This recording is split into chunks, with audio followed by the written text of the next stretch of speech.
बंद करो मदरसों को देना ज़कात। सबसे पहले ज़कात के हकदार तुम्हारे रिश्तेदार हैं। क्या ये जानते हो? ज़कात पे पड़े हुए पर्दों को उठाने के लिए ये जो सीरीज़ में लेके आया हूँ आपके सामने, मुसलमान और ज़कात नाम से, मैं आपको इस सीरीज़ में बताऊंगा कि आपकी ज़कात के सबसे पहले हिस्सेदार आपके रिश्तेदार, उसके बाद आपके पड़ोसी, उसके बाद आपका महल्ले का कोई शख्स, उसके बाद आपके शहर का कोई शख्स, फिर उसके बाद अगर बचे तो 2000 किलोमीटर और 1000 किलोमीटर से जो मदरसे वाले आपके पास ज़कात मांगने आते हैं, उन तक आपके अपने ज़कात का हिस्सा दिया जाना चाहिए। लेकिन लेकिन लेकिन लेकिन रुकिए रुकिए रुकिए, जरा सब्र कीजिए, ये वीडियो को आगे मत बढ़ाइए। ज़कात बहुत ज़रूरी चीज़ है, चाहे आप देने के इस्तेदाद में हो या ना हो, चाहे आप ज़कात निकालने की पोजीशन में हो या ना हो, लेकिन ये बात जानना, सुनना, समझना आप सबके लिए लिहाज ज़रूरी है।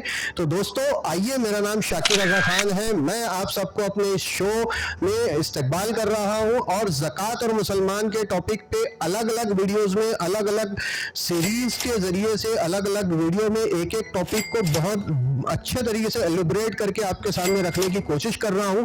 जो ज़कात पे पर्दे डाल दिए गए हैं, ज़कात के मसलों को दबा दिया गया है, इस वीडियो सीरीज में मैं आपसे बात करने जा रहा हूं ताकि ज़्यादा से ज़्यादा ज़कात आपके रिश्तेदारों को दी जा सके, ज़्यादा से ज़्यादा ज़कात एक मुश्त रकम करके दी जा सके, ज़्यादा से ज़्यादा ज़कात से एक नस्ल को बनाने का काम किया जा सके।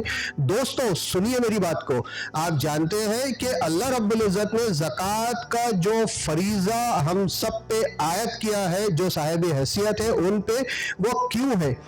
ज़कात का मतलब सोशल रिफॉर्मेशन है, यानी कि एक मोमिन भाई जो कि खसारे की हालत में जा रहा है, पस्ती में दब रहा है, उसे पस्ती से उठाया जा सके और पसमानदगी से ऊपर ला करके आइंदा साल उसे ज़कात देने की पोजीशन पे लाके खड़ा किया जा सके। लेकिन बदकिस्मती है हमारी कि हमने अपनी ज़कातों को टुकड़ा टुकड़ा टुकड़ा तकसीम कर दिया और उस टुकड़े टुकड़े टुकड़े तकसीम से ना तो रिफॉर्मेशन हो पा रहा है, ना सोसाइटी का डेवलपमेंट हो पा रहा है, यानी कि मकसद जो है वो हल नहीं हो पा रहा। सोचिए जरा, अल्लाह रब्बुल इज़्ज़त के सामने जब मैदान हशर में आप रूबरू खड़े होंगे और आप अपने ज़कात का हीला शरई करने की बात करोगे अल्लाह तबारक व तआला से, तो अल्लाह तबारक व तआला आपको दोज़ख की आग में क्यों नहीं डालेगा? क्योंकि हीला शरई का जो मसला उलमाए अहले सुन्नत वल जमात और उलमाए दीन ने जो दिया है, उसका नाजायज़ फ़ायदा लेकर के आज जो साहिब हैसियत मुसलमान हैं वो अपनी ज़कात को दबा रहे हैं, ज़कात को बचा रहे हैं। तो मेरा सवाल उन सब से है कि अल्लाह तबारक व तआला आपकी नीयत को देखता है, अल्लाह तबारक व तआला आपकी नीयत की नेकी को देखता है, अल्लाह तबारक व तआला आपकी नीयत की अदायगी, यानी जो फ़र्ज़ आप पे अल्लाह रब्बुल इज़्ज़त ने आयत की है, उस फ़र्ज़ की अदायगी को देखता है। मसलन है कि आप जब कुर्बानी करते हैं तो कुर्बानी का गोश्त अल्लाह तबारक व तआला नहीं आपसे मांगता है, अल्लाह तबारक व तआला कुर्बानी के गोश्त की नियत मांगता है आपसे। जो हज़रत इब्राहीम अलैहिस्सलाम ने अपने बेटे की कुर्बानी की, जो अल्लाह रब्बुल इज़्ज़त के हुक्म को बजा लाया, उस बजा लाने की नियत को अल्लाह तबारक व तआला कबूल फरमाता है। वैसे ही ज़कात जो है वो अल्लाह तबारक व तआला आपकी नियत को देख करके, आपकी नियत की अदायगी, यानी जो अल्लाह ने फ़र्ज़ आप पे अदा की है, आयत किया है, उसकी अदायगी। तो आइए दोस्तों, इस वीडियो में मैं आपसे एक बार फिर अपील करूंगा कि बंद करो मदरसों को देना ज़कात, पहले दो अपने रिश्तेदार को ज़कात। अब वो कौन से रिश्तेदार होंगे, अब वो कैसे रिश्तेदार होंगे? पहले दो अपने पड़ोसी को ज़कात, अब वो कौन सा पड़ोसी है, कैसा पड़ोसी है, क्या वो मुस्तहिक है या नहीं है, और मुस्तहिक के क्या क्राइटेरिया है?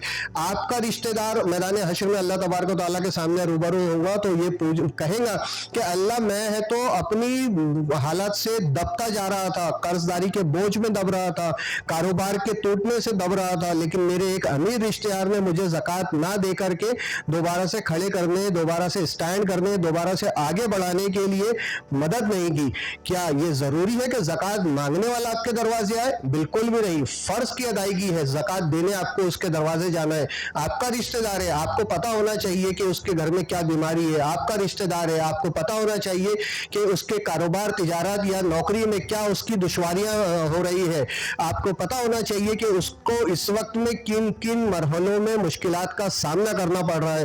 تبھی تو آپ رشتے دار ہونے کا حق اور اپنے مالدار ہونے کا فرض ادا کر سکیں گے. دوستو, یہ جو بات میں آپ سے کہہ رہا ہوں, یہ بات آپ گارڈ باندھ لیں کہ سب سے پہلے آپ کی زکوٰۃ آپ کے اپنے رشتے دار کے لیے ہے. آئندہ آنے والے ویڈیو میں آپ کو بتاؤں گا وہ رشتے دار کو کیسے پہچانے, وہ رشتے دار کی پہچان کیا ہے, وہ پڑوسی کی پہچان کیا ہے, آپ کی زکوٰۃ کا مرحلہ کیا ہے, اور پھر اس پہ ہم کھل کے بات کریں گے. اب کوئی پردہ داری نہیں ہوگی زکوٰۃ کی, اب کھل کے بات ہوگی زکوٰۃ پہ. بہت ہو گئی پردہ داری, بہت ہو گئی چھپ کے تو زکوٰۃ بانٹنا, اور بہت ہو گیا 400 اور 500 لنگیوں کی لائن لگا کے بانٹنے والی زکوٰۃ. اب صرف رشتے دار اور حقدار کی بات ہوگی. تو انشاءاللہ العزیز آپ سب سے پھر ملاقات ہوگی اسی زکوٰۃ اور مسلمان والی سیریز میں. زکوٰۃ اور بیاج پر بھی میں بات کروں گا آپ کے سامنے, زکوٰۃ اور سرکار پہ بھی بات کروں گا انشاءاللہ العزیز آپ کے سامنے. تو ان تمام باتوں پہ جڑنے کے لیے میرے ساتھ میں میرے اس یوٹیوب منچ شادی ہماری مسلم میٹرول سروسز کو آپ سبسکرائب کریں, گھنٹی والا بٹن یاد سے دبا دیں تاکہ آئندہ آپ کو یہ تمام معلوماتی ویڈیوز سیدھے دیکھنے مل سکے انشاءاللہ. تب تک کے لیے اجازت دیجیے, پھر ملاقات ہوگی. جزاک اللہ خیر. اللہ حافظ.